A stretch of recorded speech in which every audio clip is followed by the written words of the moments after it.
Yoel Zilberman is the founder and CEO of HaShomer HaChadash, one of Israel's leading national movements dedicated to protecting land, strengthening food security, and developing a new generation of Zionist leaders.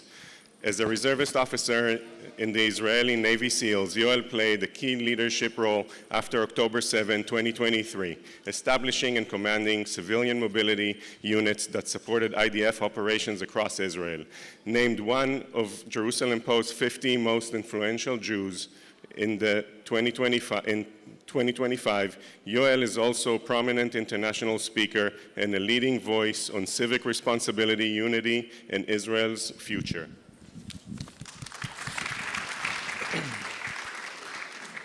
Nira Shpak, former member of Knesset, chairwoman of the Home Front Readiness Subcommittee, and member of the Kfar Aza Kibbutz, Shpak was a career soldier. She was the first woman to reach the rank of brigade commander and commander of an operational sector, and was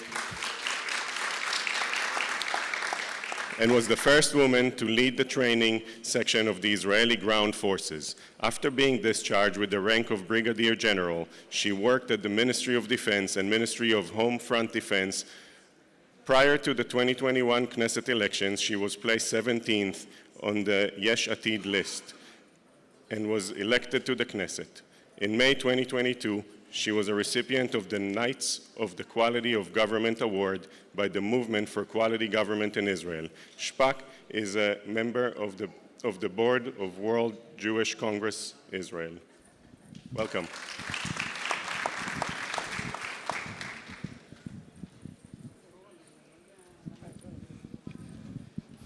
It is a great honor to introduce Brigadier General Amir Avivi, founder and chairman of IDSF, Israel's Defense and Security Forum. IDSF brings together more than 50,000 senior reserve and retired commanders from across Israel's security establishment, united by a shared mission to safeguard the long-term security and prosperity of the State of Israel. Oh, you're here. Brigadier General Avivi served more than 30 years in the Israel Defense Forces and was nominated twice, right? Jerusalem Post, twice, even this year. Holding senior command and strategic leadership position, including brigade commander, deputy division commander, and head of the military school of engineers. He also served as aide-de-camp to the IDF chief of staff, working at the center of Israel's national security decision-making process. We are privileged to hear from one of Israel's most experienced and thoughtful defense leaders. Thank you for being here. Last but not least, it's a great honor to introduce Karni Gez,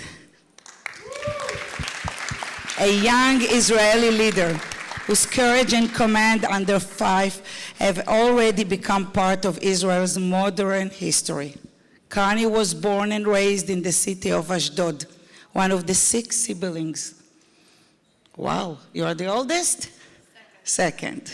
On October 7, she played a critical role in defending thousands of Israeli civilians during the terrorist attack. As the commander of the first all-female IDF tank unit, Karni led, 17-hour combat operation. Under her command, her unity successfully stopped terrorists into the communities of Sufa, Cholit, and Hevel Shalom region. Wow. Her leadership and resilience under extreme pressure stand as a powerful example of responsibility, strength, and women's leadership in moments of national crisis. I'm very proud. Please join me and welcome Karni.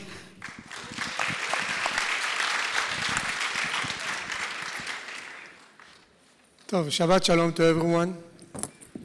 I took the place of Oreller, the newspaper reporter of Channel 13, was asked to run the panel, so Shabbat Shalom. I'll say shortly for the beginning, we all see in the news what's happening right now in Iran, what's happening right now in Syria with the Kurds, and we know that the Middle East is not going to look the same, but we also know that America not going to look the same after what we saw here, and we don't know what's going to happen between the civilizations, between the United States, China, Russia, Europe. Big questions, and I think that for all of us, it's all who sits here, the 7th of October change and influence our perceptions, I hope, let's say. I start with a short story. On the night of the 6th of October, I was in the Golan Heights. I live in the Golan Heights in Moshav Natur. I'm married to Tal. We have 5 kids. And in the week before, we had 7,000 people that came to different activities in the Shomer. On the 5th of October, we did a very big event. It's called Chag HaShomer in the Galilee. And we spoke about the next Sunday, right after Sukkot, that this is going to be the real first day of the year. The real first day that we need to start to work hard together to build a reality different. It was the days that we had a very bad fights in Israel in between the Jews about the reform. And Friday night, we had a celebration in the Moshav, but I told my wife that I feel super exhausted from the week and with low energy with all what is going on in Israel. I told her, let's do an early dinner together and we'll go to sleep early. It's not happened much. And we end the dinner, and Elisha is my second son. He called me to his bed, and he tells me, Abba, משהו נורא והיום עומד לקרות. So he tells me something terrible is about to happen. And I try to understand what he speaks about, and he said again, Abba, משהו נורא ועומד לקרות. So I told him, listen, prophets, it's the ability to see something beyond. I'll go to ask your mother, where is meeting our life? And I give him the kiss, and he hold my hand. He tells me again, Abba, משהו נורא והיום עומד לקרות. So I go back to my wife, Tal, and I tell her I just spoke with Elisha, and he told me that something very bad is going to happen. And we live in Natur. It's 2 miles away from the border with Syria. So we go to sleep, and then 3:30 at night, I wake up with a very hard pain in my stomach. I can't get sleep. And then 6:40, I get the first call, and this is how my day started. I left home. I was driving to שייטת 13 base to the Navy SEALs, and during the way, the officer of the Homeland Command, that was my officer in the Navy SEALs, Rafi, told me to come to the Homeland Command base. So 10 p.m. I was already in an explanation that I was afraid that many Arabic villages inside Israel is about to attack the Jewish villages. So we established very soon, like in 2 hours, a unit. It was the first a unit that was established during the war. It was 150 jeeps that mobilized warriors. Unfortunately, we took 500 bodies outside, and until Thursday, we had 1,500 cars, 1,500 jeeps, a division. And I'm starting with that because for me, it's clashed me very strongly, like all of us, on the 7th of October, but it's also clashed me very strongly on the strength of our society, people that came from all over to save our brothers and sisters in the Otef. And I wanted to ask you and to start with the question, how the 7th of October change or influence your perception about Israel and about our security. And all of you coming from many years in the IDF, you are young, but you did a lot like people doing in many years. So Let's start with you, anyone. Thank you. Simcha. To ask me that question for point of view of my serving in the IDF is not just that simple because, you know, I'm a member of Kibbutz Kfar Aza. And I want you, before I answer, I want you to close your eyes and imagine that you open the door to your home. You know, take the bag that you have and put it on the table, get inside, take something, you know, a snake from the kitchen, and sit on your beloved sofa. And this is your home. You feel comfortable. This is your safe place. Think about the way from your day work to your home, the relax you feel when you're coming close to your house, to your home, to meet your family, your friends, and then open your eyes and understand that on October 7, this safe place, my home, was the worst place on earth. Because to my house, to my home, terrorists came inside and tried to murder me. We were in the safe room, holding the door, families, young people, old people, and just pray that someone will come and rescue us. And us, an officer in reserve, I was in my shelter, in my safe room, and there was silence. The voice that we all know, all the ones that lives in the Otef, were not there, and we just beg. All the WhatsApp group was, where is the army? And I'm part of the army. And there was silence, the most terrified silence that I ever heard. And I'm taking all of this together, and also being a former member of the Knesset.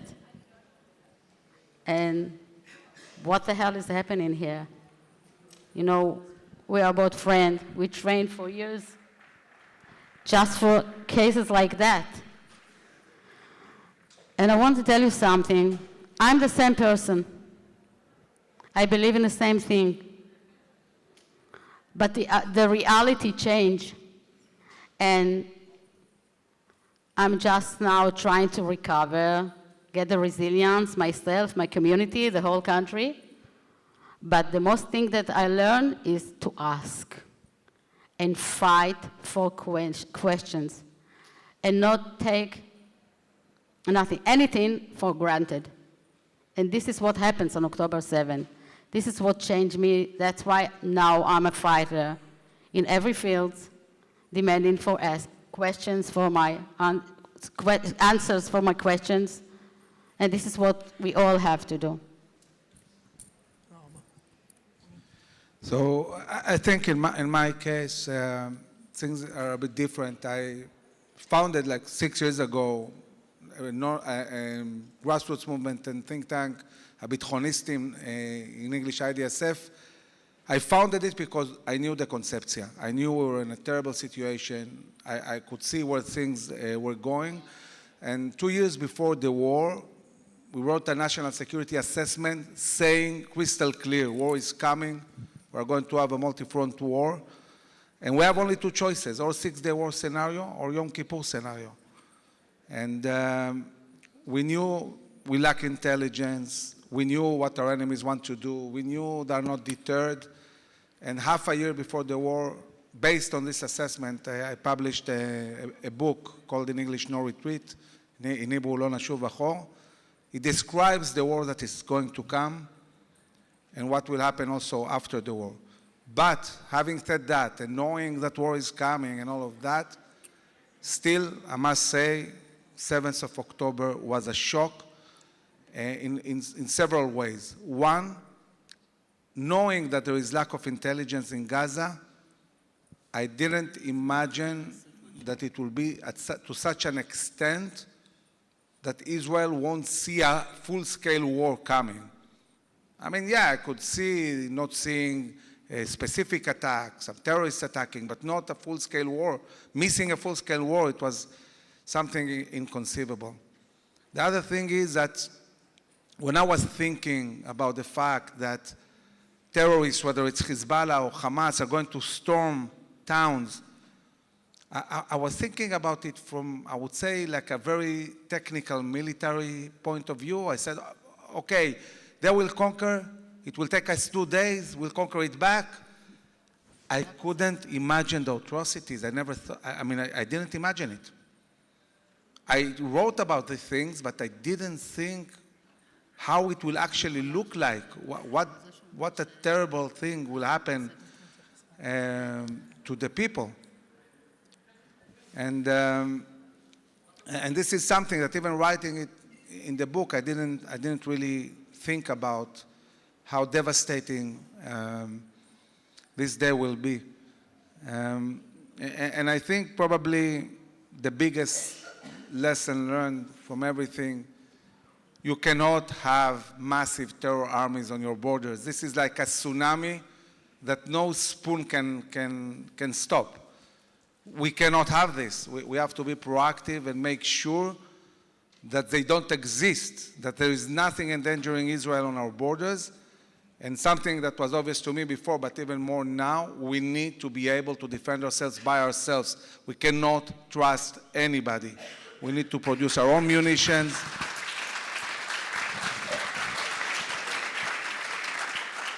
We need to have a nation that serves. Everybody needs to serve. We need a very big army. And most of all, really what's winning the war, we need spirit. We need to connect to our Jewish Zionist values and cultivate this spirit, because at the end of the day, what is winning the war is the Jewish Israeli spirit. Thank you. Carmi. So I will talk about the days before October 7. I was commander of the 1st female tank unit, and I was in a place that called Nitzana, is in front of the Egyptian border. I was far away from everything. In the mindset too, they told us women need to only defend but never attack, like to be in combat units. And you have kind of line that you can cross. But during the time that I growing up in the army, I told myself one thing. It's my agreement with the soldiers and the civilians is that I need to protect them and to do whatever I can to protect them. So I trained my unit like I wanted to train, kind of. I never imagined October 7 like it was. I always imagine what is the worst thing that can happen on the Egyptian border, so I trained to that. But the values and the unique DNA of company that's made up entirely of women and on a kind of unique place, far away from everything, I think made us to think different. So when I woke up on October 7, and the red flag that I saw in front of my eyes is the road city that under attack by terrorists, I told myself I have to act, and act. And during that day, I saw a lot of things and crossed a lot of lines that I never thought in imagination to myself I will cross. But every time I got to that line, I asked myself, you take the responsibility of what happened next. And when I say to myself, yes, I did that. And days after October 7, I told myself, don't put on your name label and tell you what you can or can't do. If it's feel right, act, and act quickly on, emergency timeline. And if you do and you act, take the responsibility. And if you believe, prepare your people, your women, your soldiers in my case, to the right way that you see that. but don't stop.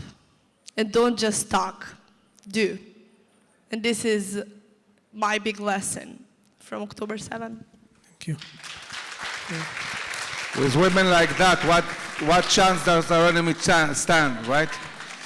Heroes. Just a second. Nira, you wanted to say something? I heard my friend Amir says that, he thought that maybe they conquered some area. In Israel, we are the area. So the huge mistake that maybe some terrorists will come. You didn't think, the government didn't think, the army didn't think that 300 Nukhba terrorists will conquer Kibbutz Kfar Aza. And this is one of the things that we cannot allow that to happen anymore. We have to be there to protect ourselves. The army, the Shin Bet, everyone, the civilians, everyone, including the diaspora. This is the job of all of us. Thank you. So I think one of the biggest lessons for me about the 7th of October was about the young generation. We have not less than 100,000 volunteers every year. And I read all the books you can imagine in Israel about the young generation. I was admiring some of the professors and literally all the time try to see more and more what's going on with this young generation. And most of them explained all the time that the young generation in Israel is putting most of his life and his energy in screens, in alcohol, drugs, and if something will happen in Israel, the first thing that they will do will be to escape from Israel. This was most of the researchers, this is what they said. And we find out in the 7th of October that we have the best generation, I guess, since I think since 1948 or since the second Aliyah, Zaid and his friends, I think that this generation is not falling from the generation that came before.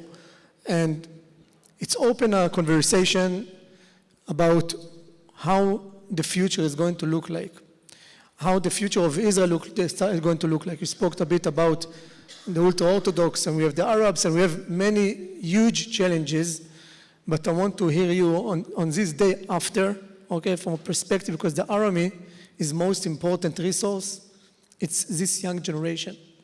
They come in when they are 18, 19, and what is your perspective about it? Where do you think that we are going to go to with this young generation? What is your expectation? I think that they are the future. We just need to let them do what they are knowing how to do. We are all standing in all the position, getting older, and don't let them grow up and be the unique one that they are. We need to put more sources in education and to teach them how to ask questions, how not to take things for granted, like get the question, as I said before, and I think they're wonderful. There is a song that I think Ariel Horowitz says, the son of Naomi Shemer, yeah, who don't know. Yeah, the song that says that when we need them, they just went out of the old holes that they're in and just be there for us. And this is the young generation. So they are the future. We need to do everything we can and to do whatever we can to put them all in the army. Most of things, women. We have to have soldiers, fighters like you in the army. Today in reserve, 20% of the warriors are women. And we should keep it and let them be together in all the units, even the unique one, the elite one.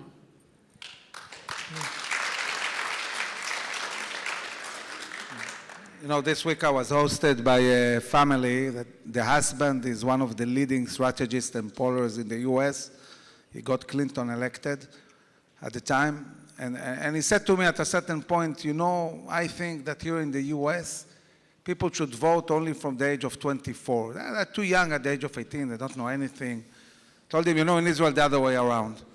In Israel, we're thinking maybe 15 above not vote anymore, only the youngsters. This old generation is gone. The youngsters are much more serious. And I can say that when I was in the army, every 4 months we had new recruits. And the commanders are like a year older, and they get the new recruits. And it was really funny. Every 4 months I would come and speak to the new commanders, and it was always the same. I would sit with them and they would say, this young generation, they're terrible. It's not like us. But you were just a year ago. What do you mean it's not like us? Like you are youngsters. There is all the time this sense like the young generation is less, qualified, less motivated. And it's not true. I've been dealing with educating the young generation in the last 5-6 years, the pre-army programs. I can say, yes, they lack a lot of information. They need to be more knowledgeable about Israel, about Zionism, about Judaism. But they are jewels. They're amazing. It's an amazing generation. And I think the young generation of the state of Israel is the best generation in the world. There is nothing like it. We'll have a great, great future with them. Carmi.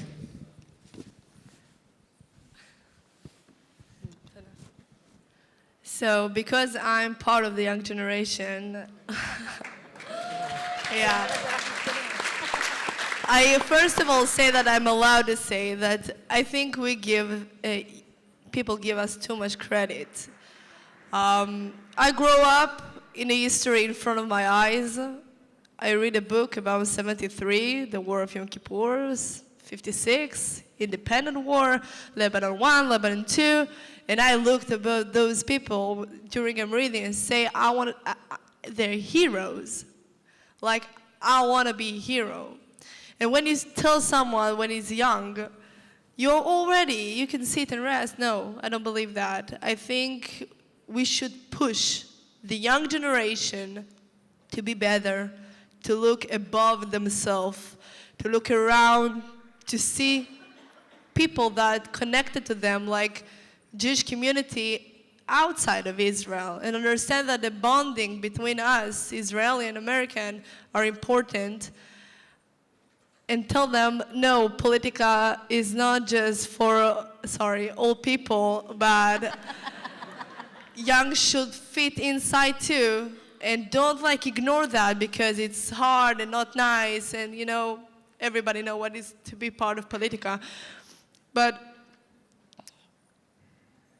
as people that above us in age have a lot of lessons that they teach themselves or learn during those years, those lessons can make our way shorter and brighter if you give us to us and not just let us go in the dark and find ourselves in other ways.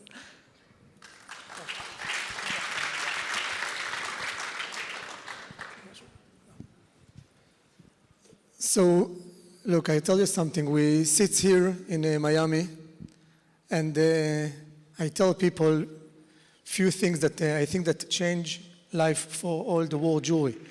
One, there is a very known article of Yigal Alon, that this is one of my main teachers, that says that the most important partner for Israel, it's not the United States, not Russia, not Germany, and not England.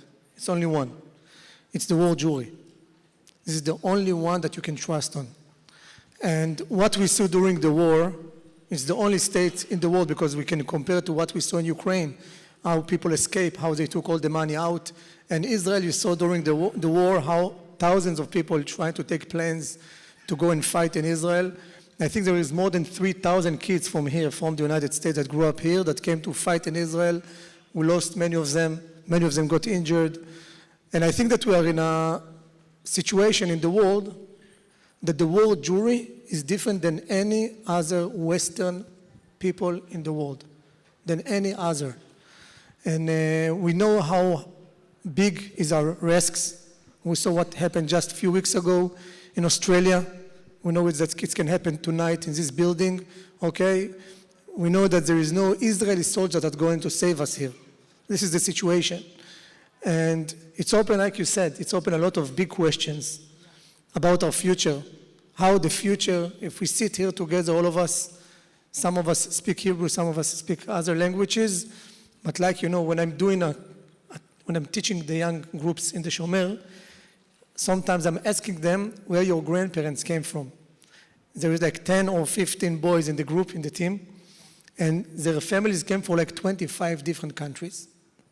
And I always tell them that it's not less than a miracle that after 2,000 years that we are the only nation in the world that renew her language. Okay, so it's unbelievable from one side. But from the other side, okay, we cannot ignore our huge challenges that in front of us. And I want to ask you how you see us from here, not just Israelis, but the world Jewry, how we are going to deal with these challenges and how we should deal with these challenges together. Because we sit here together in a conference, Israelis and Americans and Israeli Americans, and I think that we should push ourselves to do a lot more together and to build a lot more together, specifically today, more than ever. I think we will be in a better place, all of us, because I'm not giving up hope. And I think that we all connected, rely on each other in the diaspora and in Israel. We'll do things together. We have to protect you as we were begging on October 7th, you to protect us. And I think that we are all involved. There is an argument in Israel, is that the ones that in the diaspora can take a decision about what happens to me day by day in Israel. And I think that after October the 7th, the answer is yes, but just be involved. I'm not the one that asking for wallet. I don't like it, okay? I want you to be involved, but I don't want your money. Not because it's dirty, but because I think that there is more issues that important, like HaShomer HaChadash. My son is one of his leaders, his young leaders, and this is the future. So I'm thinking that we all be in a better place all together. We just have to do, not to sit, not to text on WhatsApp or on Instagram, Facebook, or whatever you had.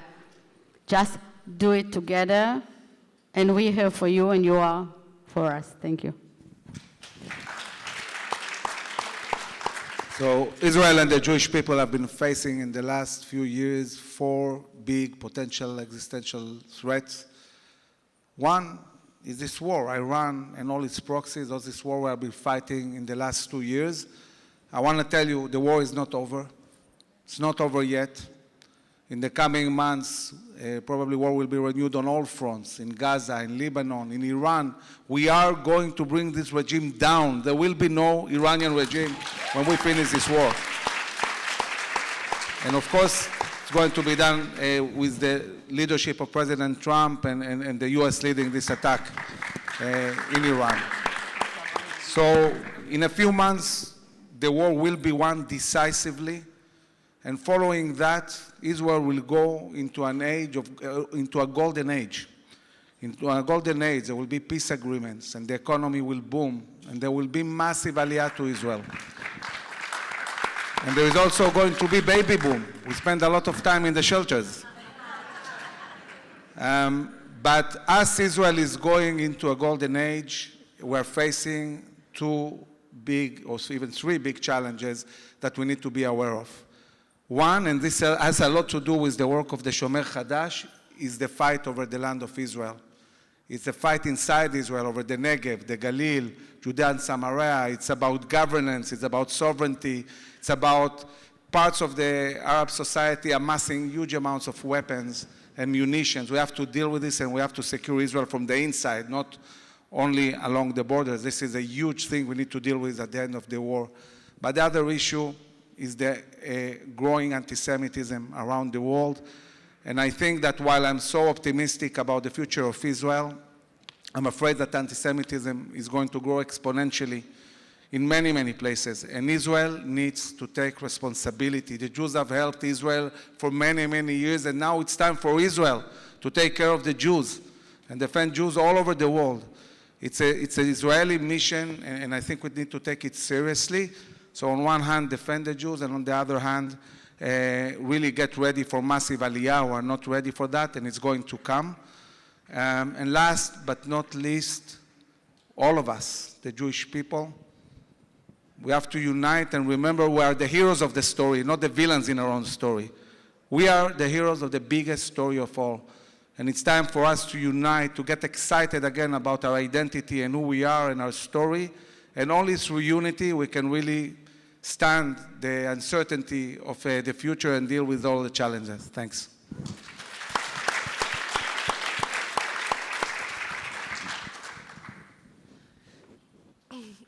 So, in my opinion, as a Jewish, we have a blessing and curse that's called Jewish brain, that bring with it a lot of opinions and a lot of ideas. That every corner that we get, we have the question what to do, and everybody give them all the sides of opinion. And I believe of trust the process of everything that we're trying to do, that look above the situation, the currently situation, and understand what years from now is supposed to happen and what will do good for the people, for the civilians and the Jewish particularly. And the connection of all of that to the land, I think it's what's made us brighter. And I have to say that I'm in conflict. You know, I have my opinions too in a lot of things. But when I got to that corner, I most of the time want to look from outside and from outside of my perspective and ask myself, what is the other perspective? And if I don't find a good answer why they choose the other perspective, I keep respect those people.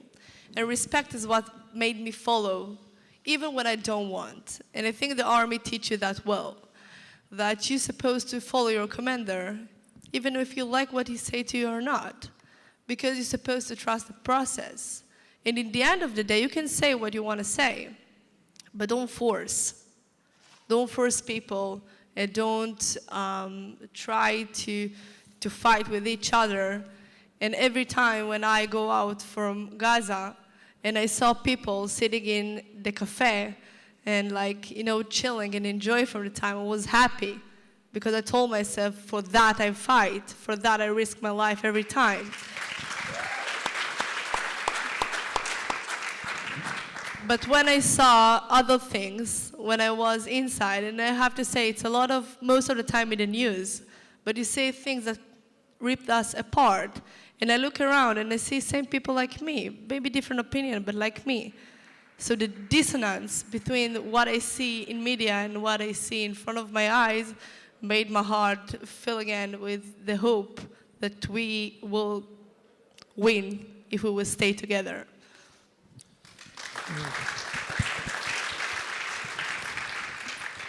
So 2 days ago, I came from Central America from a meeting, and I was sitting together with a couple from Canada. And we had a long conversation, Christians from Western Canada somewhere, and they told me that the Jews controlling the world. I was shocked, yeah. So I asked them, there is 8 billion people around the world, how many Jews there is in the world? So they told me immediately 75%. So I said, okay. I said it's maximum 0.2%. So this is the fact, but with emotions, you cannot argue. This is the way they feel, that there is 70% of the world is Jews. And now I want to take you to another side. In the Navy SEALs, we have a sentence when someone starting the course that says, if you came to survive, you can't be here. And I think that part of what we're learning in the war and what we hear now is that we should not, and we can't give ourselves to survive this situation.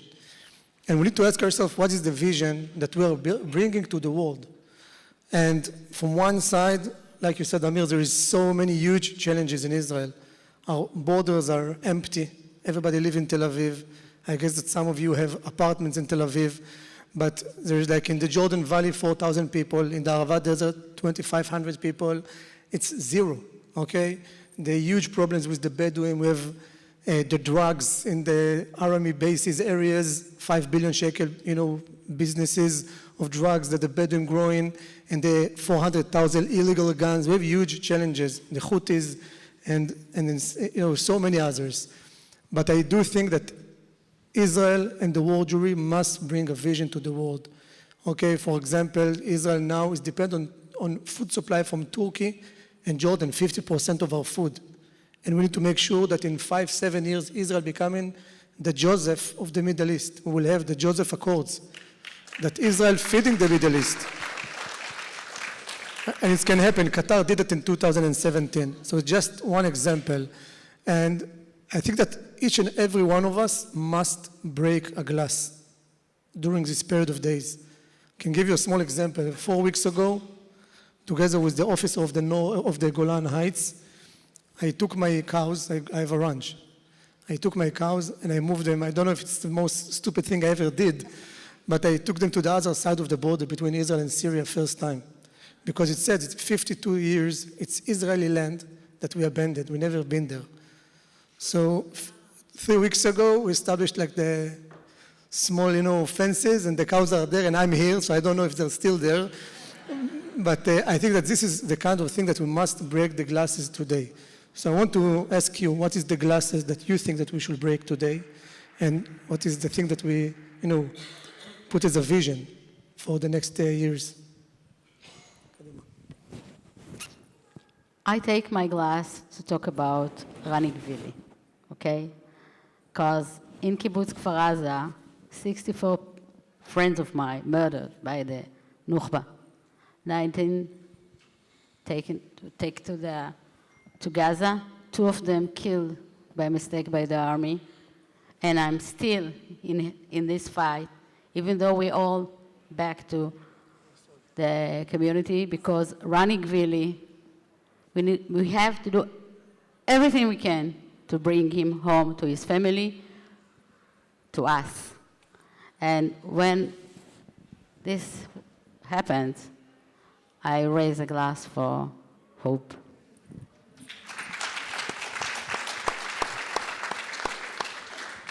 Yeah, I think that, for many, many years, we were stuck like in a kind of limbo, and people say to us, look, you have only 2 choices. Or withdraw to the Jordan Valley and Judea and Samaria to the Green Line, which basically means let's die all of us. Or annex 2 million Palestinians and let die all of us. So people are really stuck in an impossible situation. What do we do? I mean, this is terrible, we need good solutions. And I think that talking about the young generation and talking about this new reality that we're experiencing, this is really an opportunity to think out of the box, to bring new ideas that on one hand will secure Israel for generations to come and will adhere to our values and our spirit and our deep connection to the land of Israel. And on the other hand, bring solutions that are viable, that are according to our democratic values and solutions. And I think that this war is presenting a very, very big opportunity. At the beginning of the war, the government said the day after Hamas, there will be no Hamas, no Palestinian Islamic Jihad, and also not the Palestinian Authority. So you would say, okay, so what are the options, right? This is all we know. We know Hamas, Palestinian Islamic Jihad, and Palestinian Authority. So this forces Israel to move towards new ideas. It's like crossing the border to Syria and, breaking the glass ceiling. So we're moving towards new ideas, for example, working with local clans. We see now clans managing Rafah, and a clan managing Khan Yunis, and a clan managing Bet Lahia, and suddenly the clans of Hebron rise and give the Prime Minister a letter saying, we want to be an emirate. We want to detach from the Palestinian Authority. We want to join the Abraham Accords. So really big and exciting things are happening, even looking at visions of solutions, not only regionally and globally, looking at the upcoming extension of the Abraham Accords all the way to Indonesia, but even talking about the Israeli-Palestinian conflict. There are new realities and new ideas, and I think one of the most important missions of the next government, we have elections almost at the end of the year, is really bringing a new vision that is viable, that we can do for the coming years, because we have to use these remaining 3 years of Trump to really agree on a solution that is viable for Israel and will really put outside, like take out all this Israeli-Palestinian conflict. Thank you. Tell me.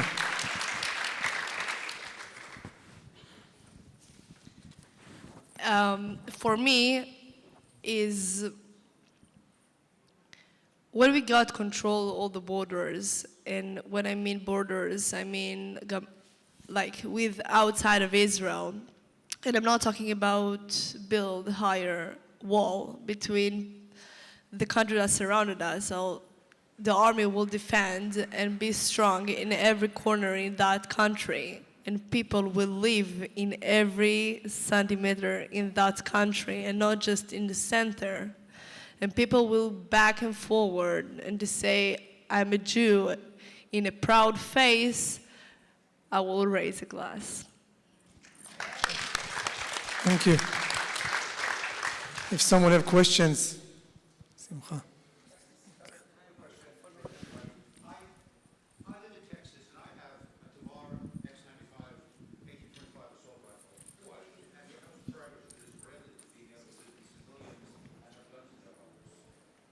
Sorry.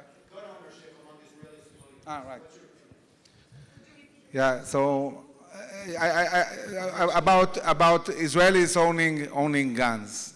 Okay. Israel on one hand doesn't have American culture. I remember when I visited Texas, I saw these cool shirts saying, "Here we don't dial 911." Right. So. But I think that from the beginning of the State of Israel, it was crystal clear that Jewish towns need to be weaponized. Because it's not only about towns that are along our borders, Lebanon or Gaza or Syria, but even inside Israel, we live side by side with many Arab towns. Many Arabs are an integral part of Israeli society, but some are not.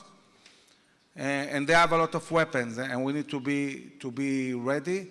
I think that we were fighting before the 7th of October decisions to take guns from the towns.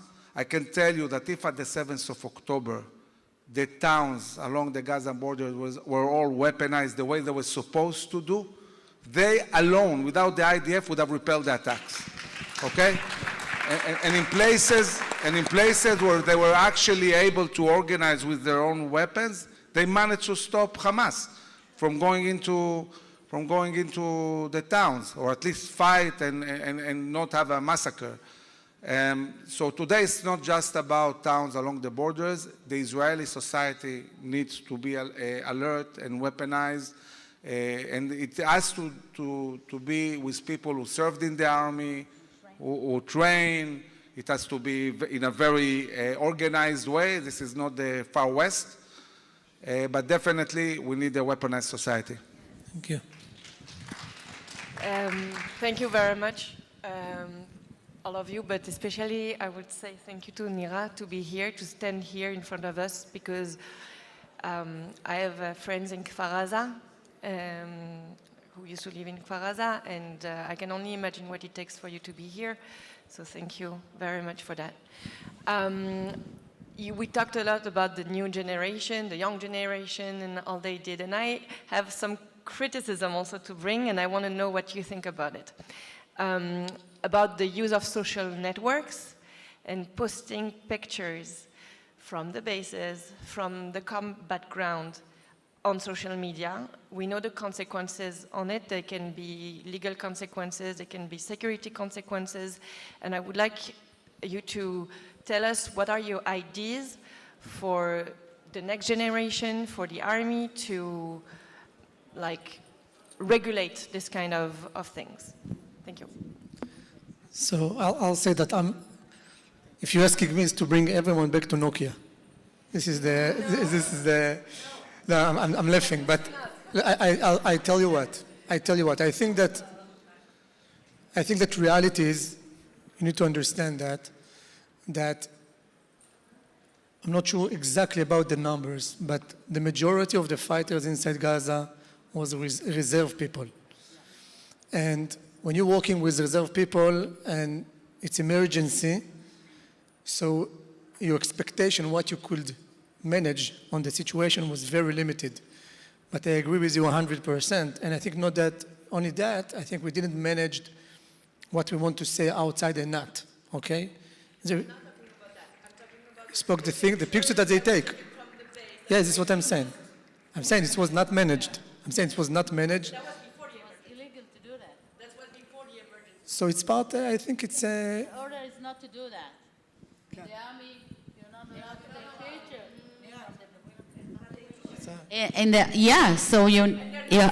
We had the commander need to know that and punish them for that and do things about it. And this is one, all the environment before October 7th in the army, I think we had to do something about it, okay? About the culture, about taking picture, about share things, about everything. And yeah, even after October 7th in Gaza, we talk about the reserve. 90% of the ones that fight were from the reserve forces, so you cannot deal with all of the things, but it was missing the part of control the things that we're doing inside, and there is a lot of damage from the picture before October 7 and after. But as a politician, it's also something that can come from education. Education to social media in the schools. It's a culture, and how you use it, and how you know how to protect yourself, and how to protect your friends, and Yes. Thank you. Thank you. Hi, thank you for coming. You're all heroes in my eyes. I'm Lily Artenstein from Los Angeles, and my question is, I do worry about the Arabs, but I'm very worried about the terror in Israel itself. 250,000 people left Israel, and because of big terror and things that are happening now there between ourselves. How can we fight that? I think it's very important. It's maybe more important than fighting the Arabs.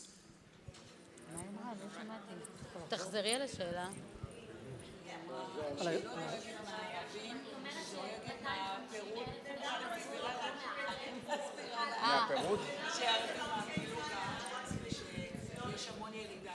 Yeah, so Sorry. I don't know such alarming numbers like 250,000. Yeah, I but think numbers. I think that in the coming years we see massive aliyah to Israel. But yes, we have to work on uniting the people.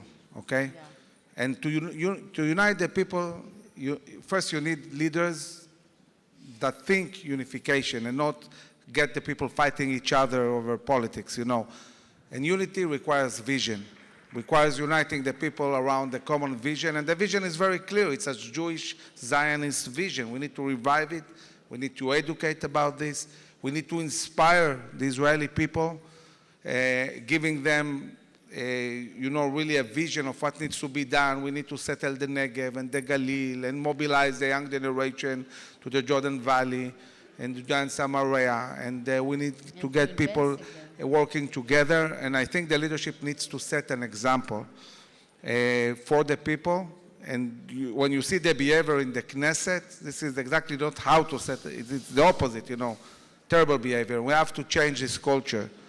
And I think that in these upcoming elections, we're going to start seeing a new generation of leaders rising.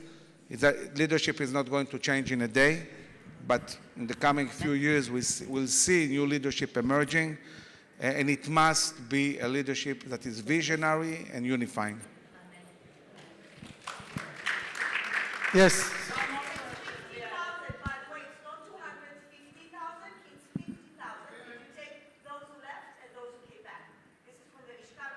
Yeah. תודה.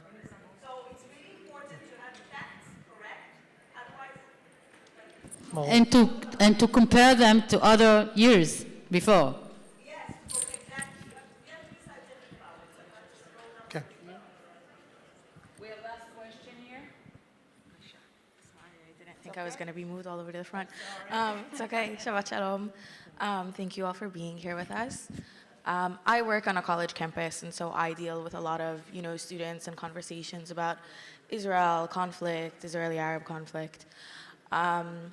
And often when we talk about the IDF, students will be like, oh, well, they did this, and they're horrible. And my argument, is Israel is one of the most moral and ethical armies in the world. The IDF is the most moral and ethical army. Do you guys hold that stance? Do you think that that is true? What do you think you do that makes you the most moral and ethical? And do you think that that standard is still the same post-October 7th and the war? I can say, because I had opportunity to talk with a few, couple of students, American, that deal with antisemiut outside, and I look at them and say, first of all, I'm proud of you. I'm proud of you that you still go straight and say, I'm proud to be Jew. And I defend my people even they are far away, and even when I never been in Israel. I did a birthright, and some of the people there, it was the first time being in Israel, but they're still proud of being Jew. So specific about all those things inside of university that's supposed to be the brightest, where you learn what is wrong and right in life. You can fake everything. And this is, I think, the big message to the world. Today, any one of us, especially the young generation, can fake everything in 5 minutes in AI. If we follow what's fake or not fake and ask ourselves and believe in everything, in a quick question, you are a sheep or you are a leader or you are look above of what you see. And you will never find solution to make those people follow you and see the brightest and the honest answer. And I was there, okay? I never will answer no about the question you asked, because I was there. I was inside, I was outside, I was everything. But for you, all the students, don't try to make those people look brighter in the cost of your soul. Because it's stuck to the wall. And understand that the people that we really supposed to care about changing their opinion, they are brighter than follow what's happening in Instagram.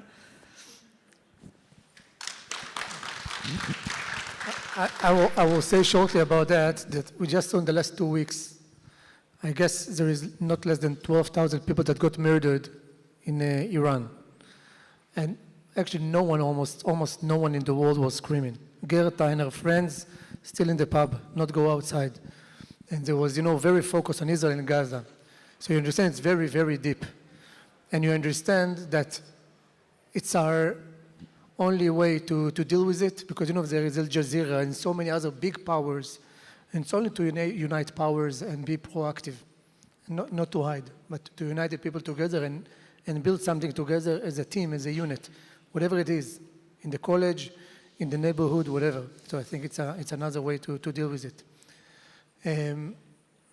Shabbat, you want to say something for... Yeah, maybe Ken? shortly saying we are the most moral army in the world, and we fight according to international law. But we have to understand what morality is. The moral thing to do, first and foremost, is defend your own people. This is morality, okay? The second thing you need to do is make sure the soldiers are safe. We have a responsibility, a sacred responsibility, to bring them back home safely to their families. And then, only then, we deal with minimizing to the maximum civilian casualties on the other side. And we have to remember, we're fighting in a very, very complex environment.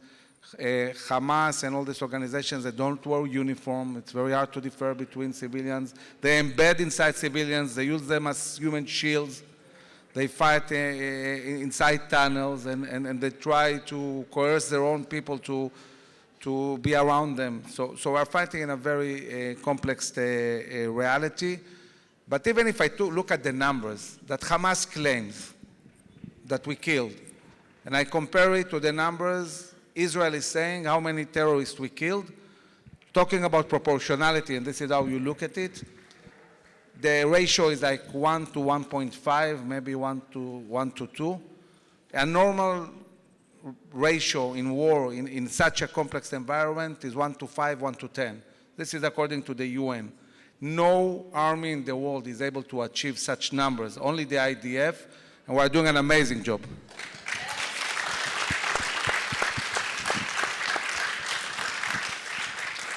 I just want to tell you, be proud of your army. I love Tzahal. I'm proud to be part of it. And whenever it takes to fight, this is the only army I want to fight with, because we are the good ones, okay? And we are the army of the people, of all of us. תודה רבה. שבת שלום. Thank you very much.